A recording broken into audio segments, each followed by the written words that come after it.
Good morning, you beautiful bastions of freedom. The BBOF reporting in for duty. Guys, something's happening again. These leftists, these people on the Democrat side, they are grasping at straws.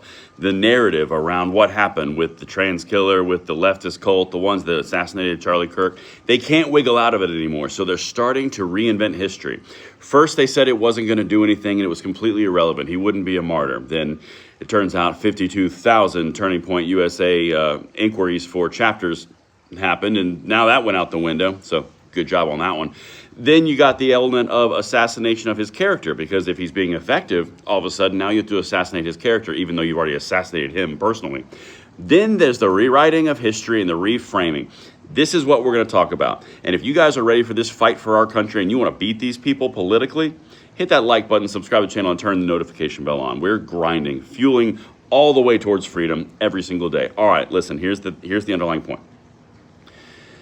There is now a narrative that's coming through the media and through the pundits on the Democratic left, not the Twitter sphere, the Democratic left on the talking heads, okay? And what they're doing is they're rewriting and reinterpreting the character around the assassin. First example I'm going to give you right now is the ABC reporter who said all of that text and the words back and forth and the language between the trans individual and the shooter, it was so loving and so touching and gave a peek into the amazing humanity that this individual was, right? The entire idea is to soften it and to frame them as individuals and as someone of love and understanding and caring because they're on their side. They have to rebrand the entire thing because now every single lie they've told you has fallen apart. So now it has to be, but really, guys, you got it wrong. Have you heard the tenderness and the love? That's the first example I've got. That went over like a lead balloon. Cover that later. And then the second thing that I'm going to show you or tell you about, Montel Williams last night. Same thing. When these pundits, when these talking heads on the left all start parroting the exact same narrative, there's a reason the hierarchy sent out the marketing points that were PR and focus group tested.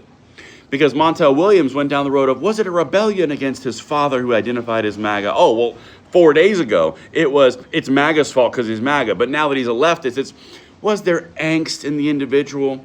Was there just a sense of deep hurt that he had to lash out against his MAGA father? Oh, that's okay then. So now political assassination is fine.